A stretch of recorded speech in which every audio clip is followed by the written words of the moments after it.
I wholly condemn the West Bank settlements. I think that they're abhorrent. I think that they move us further and further from any kind of peace arrangement. I think that there are elements to the Netanyahu government that are especially exemplified in people like Smoltrich and people like Ben-Gvir that are just abhorrent and disgusting. I think they've made disgusting statements that are on balance indefensible. Do you feel that same way about like Hezbollah or Hamas?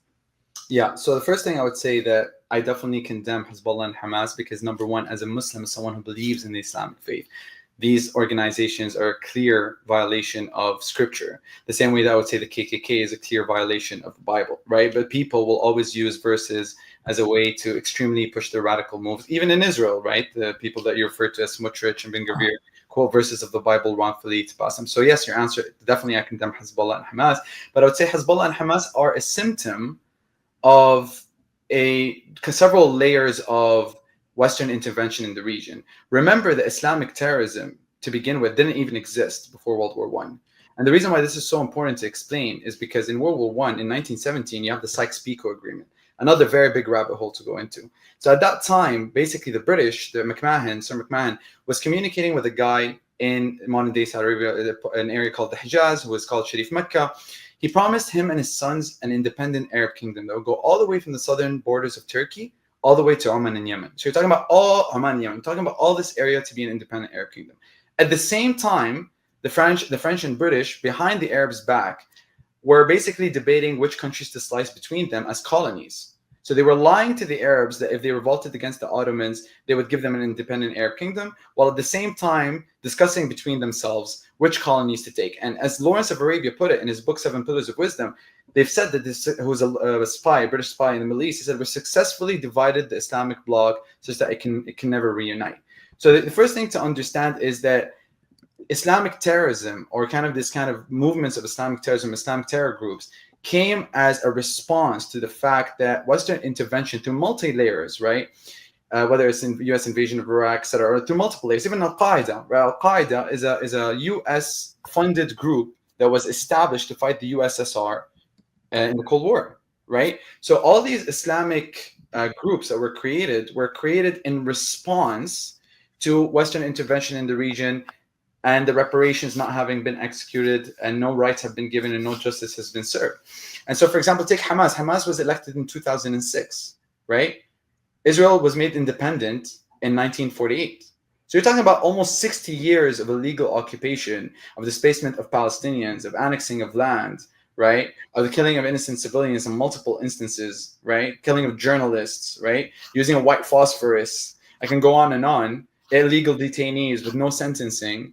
Those 60 years of that, if the international community then passes a law and says, you know what, Palestinians, you're right, annexing land from the West Bank is wrong, and still nobody's heeding to the call of the Palestinians, what would you do if you were living in Palestine and you're a Palestinian and someone's taking your home, you're getting displaced, now you're in the West Bank, someone's taking now your land, the international community agrees with you, it's illegal, but Israel continues to annex it, or if you're living in Gaza, for example.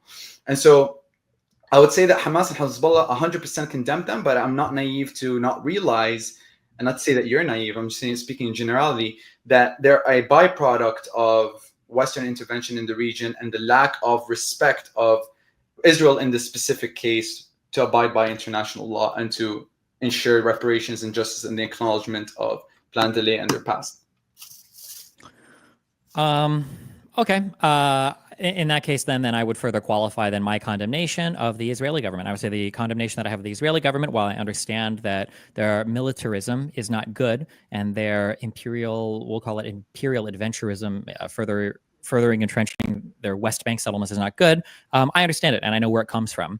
The idea that the Jews had been basically betrayed by Europe when they were Holocausted, that they'd been betrayed by the British when they were promised, a land that was safe for them to live in the Levant, and then when they felt themselves betrayed later on by the Palestinians and the Arabs when they were attacked and massacred in places like Hebron and across every single Arab majority country in the Middle East when they defended themselves in 47 and 48, and then when they further defended themselves in 67, and then when they defended themselves in 73. I understand why Israelis don't trust surrounding Arab states and where their militarism comes from. Probably because it seemed to be the explicit goal of all of the surrounding Arabs that the Israelis, the Jews, needed to be excised from the continent.